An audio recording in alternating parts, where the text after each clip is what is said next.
नमस्कार दोस्तों, vision with Alok platform पे आप सभी का बहुत बहुत अभिनंदन है। दोस्तों, हम लोग 2016 के टीजीटी के प्रश्न पत्रों का अवलोकन कर रहे थे।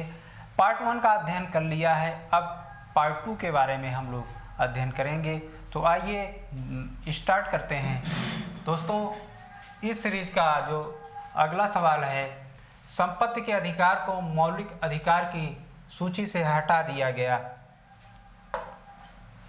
दोस्तों, 44वें संविधान संशोधन द्वारा 1978 में मोरारजी देसाई की सरकार थी। मोरारजी की सरकार थी। इसमें संपत्ति के अधिकार को मूल अधिकार की श्रेणी से हटाकर अब इसे कहाँ रख दिया गया? 300 के क में रख दिया गया।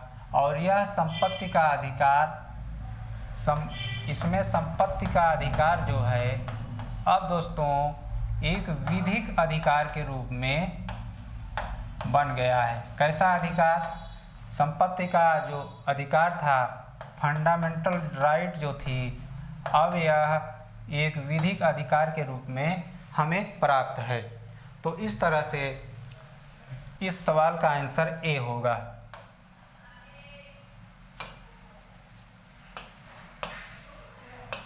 नेक्स्ट सवाल है, केंद्रीय प्राक्कलन समिति में शामिल हैं कितने सदस्य? दोस्तों, केंद्रीय प्राक्कलन समिति या इसे आकलन समिति भी बोलते हैं या इसे एस्टीमेट कमेटी भी बोलते हैं। इसमें कुल 30 सदस्य शामिल होते हैं। प्राक्कलन समिति में कुल कितने सदस्य शामिल होते हैं? 30 सदस्य सम्मिलित होते हैं। दोस्तों, नेक्स्ट सवाल है, 1947 में बने नेहरू की सरकार के कानून मंत्री थे। 1947 में नेहरू सरकार में कानून मंत्री का जो दायित्व संभाला था, बाबा साहब भीमराव अंबेडकर ने कानून मंत्री का दायित्व संभाला था। करेक्ट आंसर डी होगा।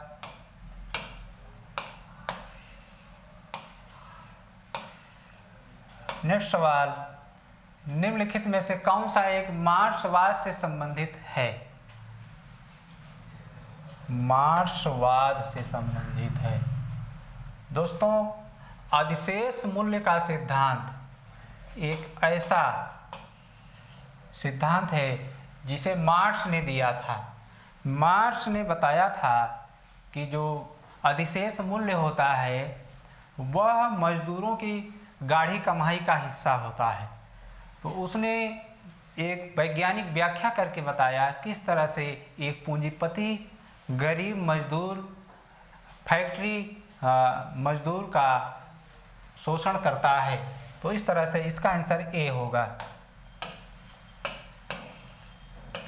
नेक्स्ट सवाल, अरस्तु डैश वरीयता देता है। दोस्तों, अरस्तु वैज्ञानिक राजनीति के पिता माने जाते हैं। उन्होंने सर्वप्रथम तुलनात्मक राजनीति की आधारशिला रखी थी। तो अरस्तु ने अपने 158 देशों के संविधानों का अध्ययन करके बताया कि दुनिया में जो सरकारें हैं चक्रीय क्रम में बदलती रहती हैं, और उन्होंने सबसे अच्छे शासन को पोल्टी कहकर संबोधित किया था। पोल्टी को वरीयता देते हैं। अगला सवाल, दोस्तों, इस सीरीज का अगला सवाल है, निम्नलिखित में कौन सा मिलान गलत किया गया है? कौन सा मिलान गलत किया गया है? राज्य की बहुलवादी धारणा मैकाइवर, लास्की, जी हाँ बिल्कुल सही है। राज्य की सख्त की धारणा मैकियावेली, बिल्कुल सही है। अराजकतावादी मार्क्स, बेंथम, नो, बिल्कुल गलत। अराजकतावादी विचारों में मार्क्स नहीं है। मार्क्सवादी हैं और बेंथम व्यक्तिवादी विचारक हैं। उपयोगितावादी विचारक हैं।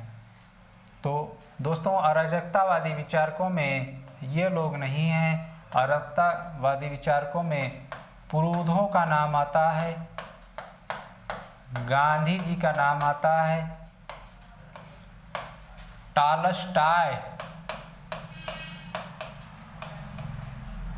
टॉलस्टॉय का नाम आता है।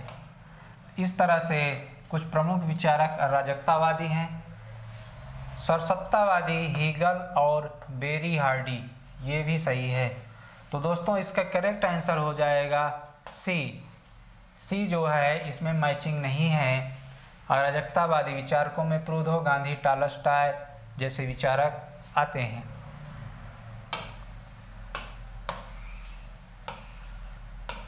अगला सवाल है, निम्नलिखित नेताओं में कौन सा समूह गुटनिरपेक्ष आंदोलन के लिए जिम्मेदार है? गुटनिरपेक्ष आंदोलन के लिए नेहरू, रूजवेल्ट, स्टालिन, बिल्कुल गलत। इंदिरा गांधी, गोरबाचोव, बिल्कुल गलत। नेहरू, नासर, टीटो, करेक्ट आंसर है दोस्तों भारत के नेहरू, मिस्र के नासिर और यूगोस्लाविया के टीटो। इन लोगों ने मिलकर गुटनिरपेक्ष आंदोलन की आधारशिला रखी थी। तो इसलिए करेक्ट आंसर इसमें सी होगा।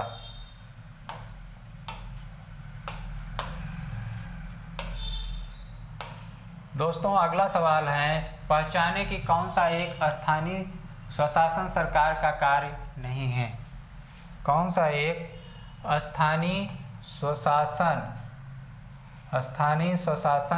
सरकार का कार्य नहीं है? दोस्तों ये भी लाइन फोकस करना है। स्वास्थ्य स्वच्छता बिल्कुल सही है, ग्रामीण आवास बिल्कुल सही है, पेयजल प्रदान करना बिल्कुल सही है, कानून और व्यवस्था का रखरखाव यही नहीं है। दोस्तों कानून और व्यवस्था का रखरखाव ये वाला काम नहीं करता है, ये वाला काम राज्य सरकार करती है, पंचायत नहीं करती है। तो इसका करेक्ट आंसर क्या होगा दोस्तों? 39 का सी करेक्ट आंसर होगा।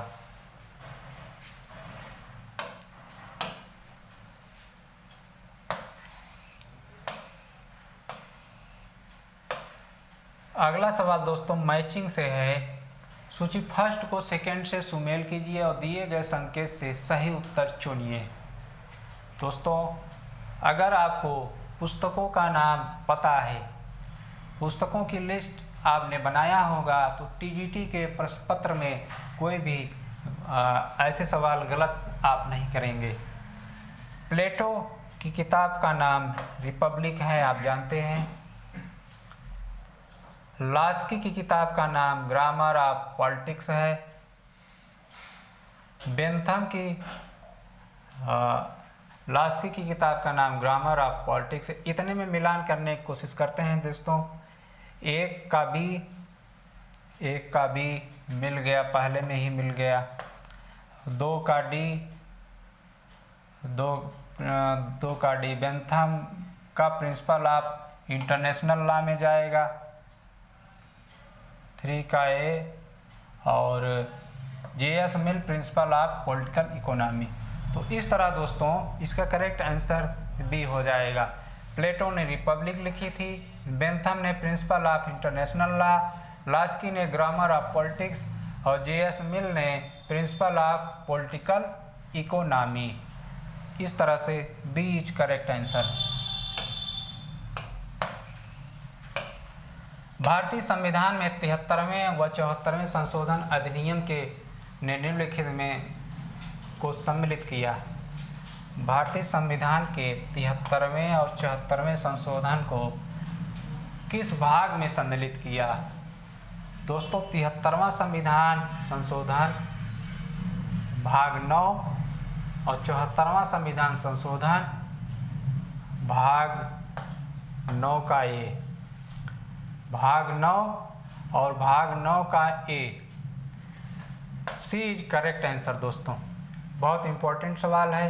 73वां संविधान संशोधन द्वारा देश में पंचायती राज की आधारशिला रखी गई, त्रिस्तरीय पंचायती राज की आधारशिला रखी गई, जबकि 74वें संविधान संशोधन द्वारा नगर निकाय, नगर निगम जैसे तत्व को सम्मिलित किया गया, उसे कानूनी रूप दिया गया।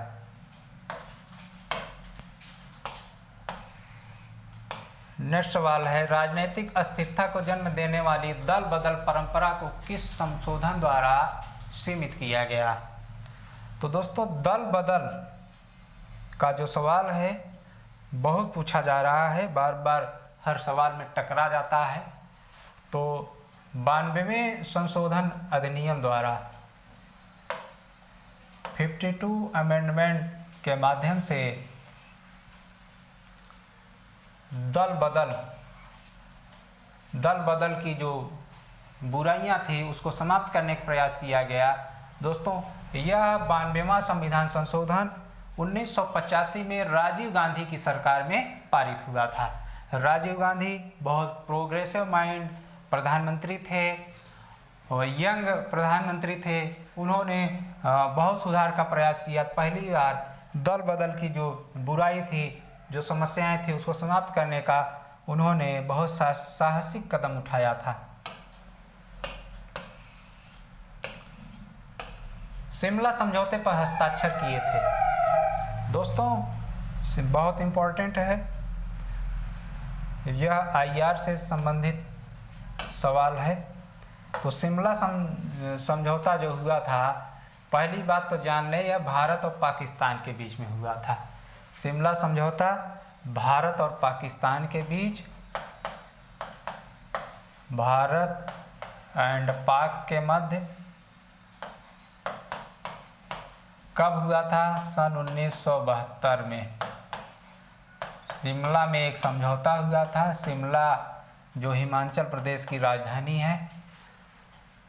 दोस्तों, ये जान लें 1972 का अगर तारीख आपको याद है तो कुछ विकल्प को आप हटाने की क्षमता रखेंगे, जैसे कि लाल बहादुर शास्त्री जी का निधन हो गया था 72 के पहले, तो कोई सवाल ही नहीं है। जवाहरलाल नेहरू का निधन हो गया था बहुत पहले, तो सवाल ही नहीं है कि शिमला समझौता में ये दोनों लोग शामिल होंगे। अब इंदिरा गांधी और मोरारजी देसाई, ये दो लोग बचते हैं, तो इसमें संभावना इन्हीं दो लोगों में है। तो करेक्ट आंसर दोस्तों, इंदिरा गांधी और Z.A. भुट्टो द्वारा शिमला समझौता हुआ था। करेक्ट आंसर बी है इसका दोस्तों। अगला सवाल, PIL से जुड़े व्यक्ति हैं। PIL का मतलब होता है पब्लिक इंटरेस्ट से संबंधित जो बिल होता है उसे PIL का नाम दिया जाता है। जनहित याचिका, जनहित याचिका दोस्तों। PIL से जुड़े जो व्यक्ति हैं, न्यायमूर्ति भगवती ने PIL के बारे में ज़बरदस्त कार्य किया। इन्हें PIL का एक तरह से जनक कहा जाता है। 45वां सवाल है दोस्तों, निम्नलिखित में किसमें गांधी जी ने पहली बार हथियार के रूप में भूख हड़ताल का इस्तेमाल किया था?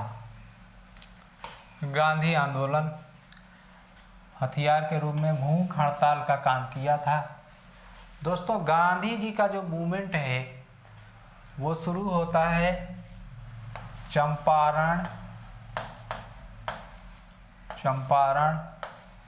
अहमदाबाद मिल मजदूर आंदोलन, अहमदाबाद मिल मजदूर आंदोलन, खेड़ा किसान सत्याग्रह। चंपारण किसान आंदोलन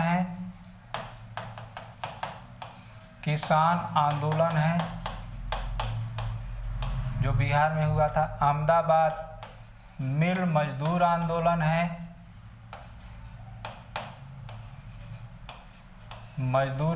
है, जबकि खेड़ा भी किसान सत्याग्रह है, किसान सत्याग्रह है।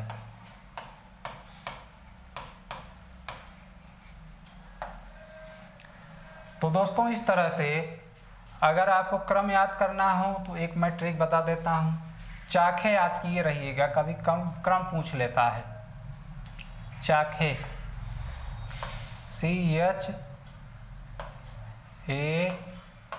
CHAKHE, चंपारण, अहमदाबाद, खेड़ा, फिर उसके बाद रोलेट। ये गांधी जी के मूवमेंट का क्रम है।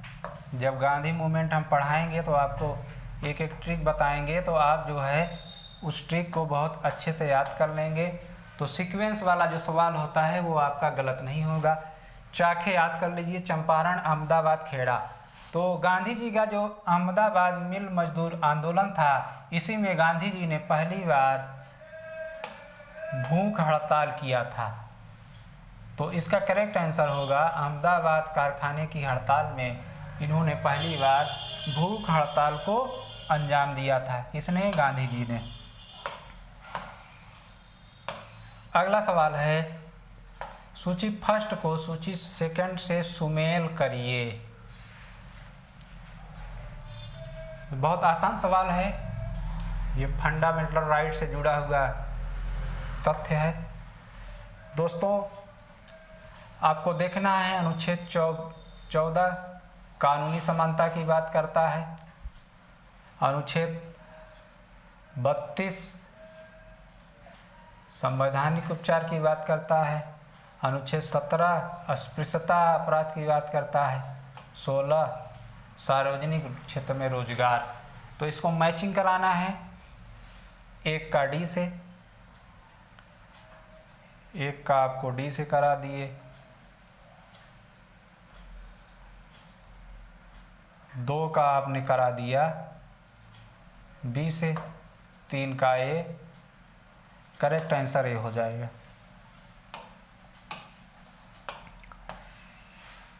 अगला सवाल है दोस्तों, अगला सवाल है, केंद्र सरकार किसकी सिफारिशों के आधार पर भारत की संचित निधि से राज्यों को अनुदान देता है? केंद्र सरकार किसकी सिफारिशों के आधार पर भारत की संचित निधि से राज्यों को अनुदान देता है? तो दोस्तों इसका जो आंसर होगा वित्त आयोग होगा। केंद्र सरकार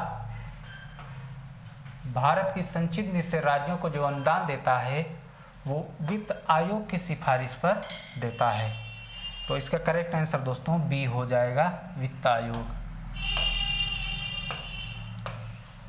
नेक्स्ट सवाल है, भारत में न्यायिक समीक्षा की शक्ति का उपभोग कौन करता है?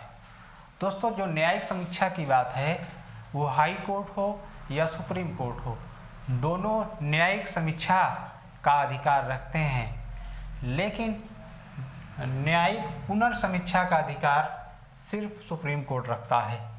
तो इस तरह से इसका जो करेक्ट आंसर होगा न्यायिक समीक्षा, वह high court and supreme court both हो जाएगा।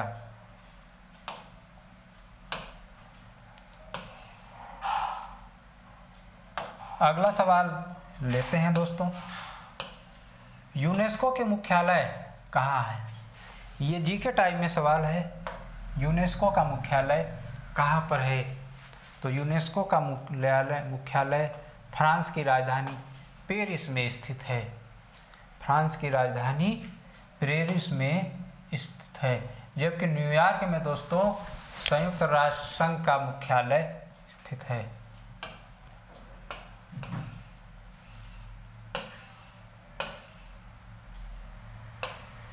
दोस्तों अगला सवाल मैचिंग कराना है, और वो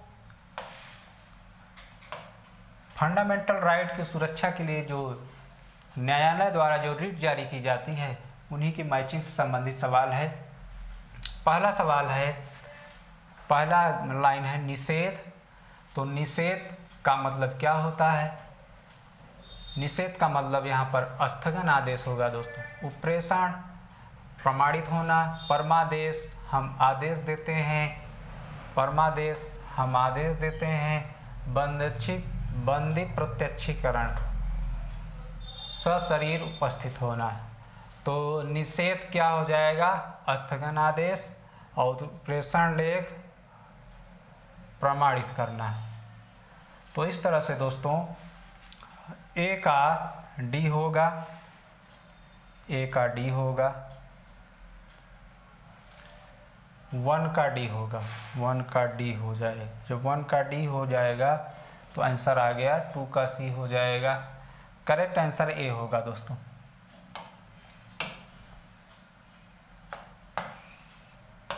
अगला सवाल है, ये भी मैचिंग से जुड़ा है दोस्तों। अनुच्छेद 356, अनुच्छेद 356 में क्या है, 356 में दोस्तों राज्य के आपातकाल से है, 352 में राष्ट्रीय आपात से है, 360 में वित्तीय आपात है, 315 संघ लोक सेवा आयोग या यूपीएससी।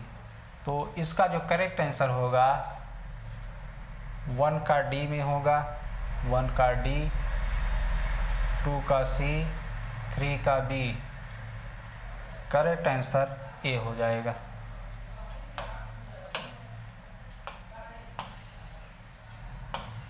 बावनवां सवाल दोस्तों हमारे सामने प्रस्तुत है।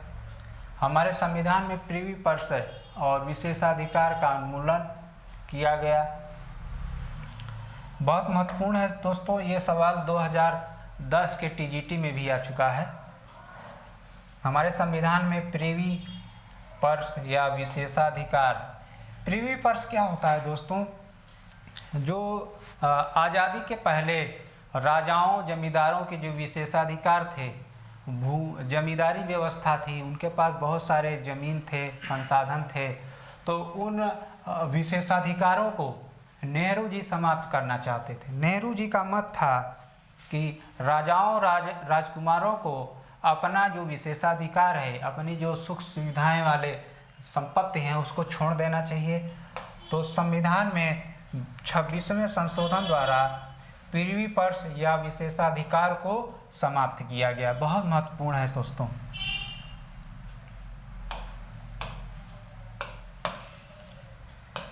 अगला सवाल है, निम्नलिखित में से कौन से रूसो के जनरल विल की विशेषता थी। जनरल विल या सामान्य इच्छा, जनरल विल या सामान्य इच्छा की विशेषता क्या है दोस्तों रूसो की। यह आंतरिक इच्छा है, बिल्कुल सही। यह हर व्यक्ति की सबसे अच्छी वाली इच्छा है, बिल्कुल सही बात। यह अस्थाई होती है, जी हाँ अस्थाई होती है। यह व्यक्तिगत है, बिल्कुल गलत। व्यक्तिगत जो है जनरल विल नहीं हो सकती, क्योंकि व्यक्तिगत इच्छाएं होती हैं तो मनुष्य कुछ नकारात्मक इच्छाएं भी हो सकती हैं, कुछ गलत इच्छाएं होती हैं। जबकि सामान्य इच्छा क्या है, सामान्य इच्छा सामान्य जन की सामान्य चेतना है, अच्छाई वाली इच्छा, जो अच्छी बात वाली इच्छा है, जो सबके भलाई वाली इच्छा है, वही जनरल विल है। मतलब 1, 2, 3 आंसर इसमें सही होगा। किस में आ रहा है दोस्तों, सी सही है। This is correct answer.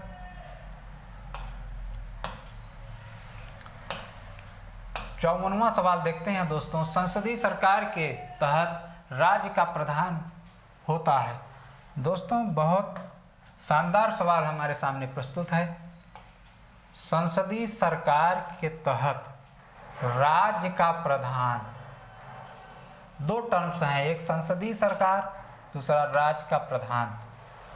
पहली बात, संसदीय सरकार का आदर्श अगर हम जानते हैं इंग्लैंड है, ब्रिटेन है। और संसदीय सरकार में सरकार जो होती है वह विधायिका के प्रति उत्तरदायी होती है। और इसका जो प्रधान होता है क्या आनुवंशिक होता है? बिल्कुल नहीं दोस्तों, आनुवंशिक नहीं होता है।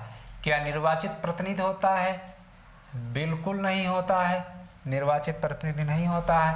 राज्य का प्रधान निर्वाचित प्रतिनिधि, जैसे हम देखते हैं प्रधानमंत्री हैं, प्रधानमंत्री को सांसद के रूप में हम चुनते हैं और फिर वो प्राइम मिनिस्टर बनते हैं, तो वो राज्य के प्रधान नहीं होते हैं। संसदीय सरकार में वो शासन के प्रधान होते हैं, सरकार के प्रधान होते हैं।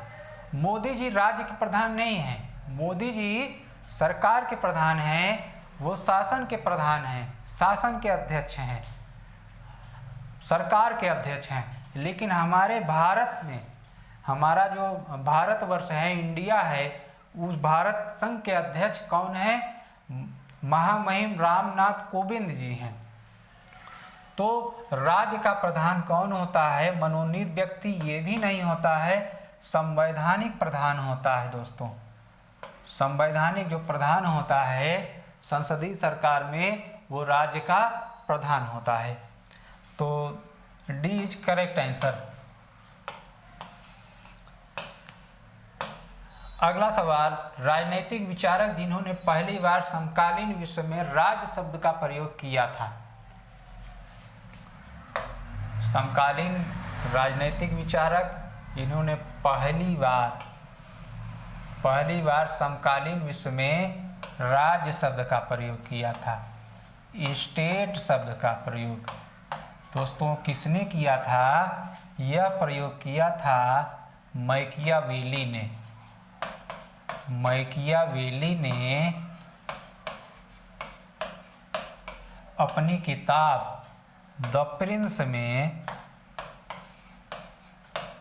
सबसे पहले स्टेट या राज्य शब्द का प्रयोग किया था, जबकि राजनीति शब्द का प्रयोग अरस्तु ने अपनी किताब इसमें किया, पॉलिटिक्स में किया।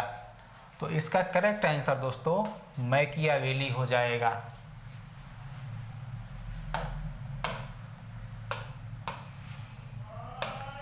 अगला सवाल है, जब भारतीय संविधान तैयार किया गया तो संविधान की प्रस्तावना को भारत में क्या कहा गया? जब संविधान तैयार किया गया तो आप जानते हैं एक संशोधन हुआ था, 42वां संशोधन। 42वां संशोधन 42वें संशोधन में क्या जोड़ा गया? समाजवादी, पंथ निरपेक्ष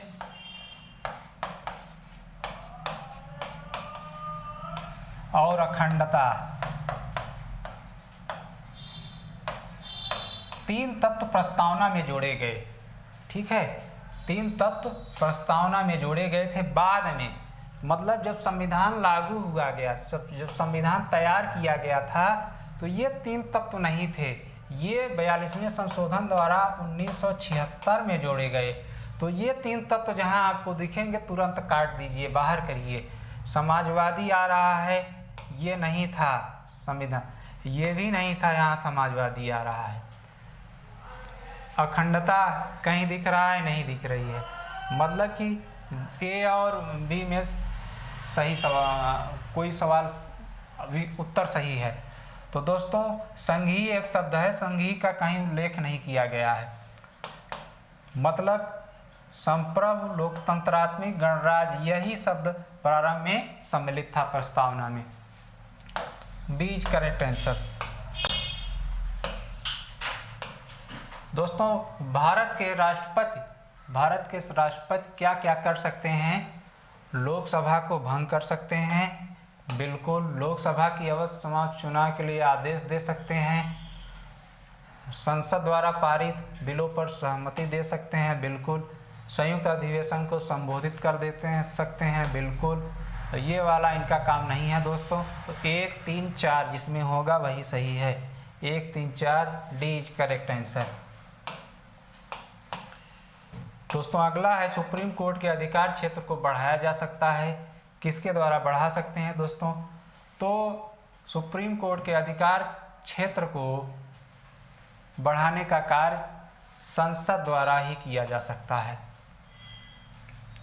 संसद द्वारा किया जा सकता है। अगला सवाल दोस्तों इस कड़ी में देखते हैं, यूएन सुरक्षा परिषद में वीटो का तात्पर्य है। दोस्तों इसका जो करेक्ट आंसर होगा, सुरक्षा परिषद में अस्थायी सदस्यों द्वारा नकारात्मक वोट की कार्यप्रणाली। D is correct answer friend. अगला सवाल है, निम्न में से किसने तीनों गोलमेज सम्मेलन में भाग लिया था? दोस्तों लंदन में जो राउंड टेबल कॉन्फ्रेंस हुआ था उसमें भारत की एक महान शख्सियत थी बी आर अम्बेडकर, जिसने तीनों गोलमेज सम्मेलन में भाग लेके एक कीर्तिमान बनाया था। अगला सवाल दोस्तों, बैठक हेतु विधानसभा के लिए गणपूर्ति कितनी होनी चाहिए? दोस्तों रिपीट किया हुआ सवाल है, बैठक के लिए विधानसभा में जो कोरम की संख्या होती है, कुल सदस्य संख्या का 1/10 भाग होना चाहिए। दोस्तों इस सीरीज का जो 62वां और अंतिम प्रश्न है वह क्या है? वित्तीय आपातकाल के दौरान राष्ट्रपति क्या कर सकते हैं? वित्तीय आपातकाल के दौरान राष्ट्रपति कर सकते हैं न्यायाधीशों को छोड़कर सिविल सेवकों के वेतन को कम, न्यायाधीशों सहित सिविल सेवकों के वेतन को कम।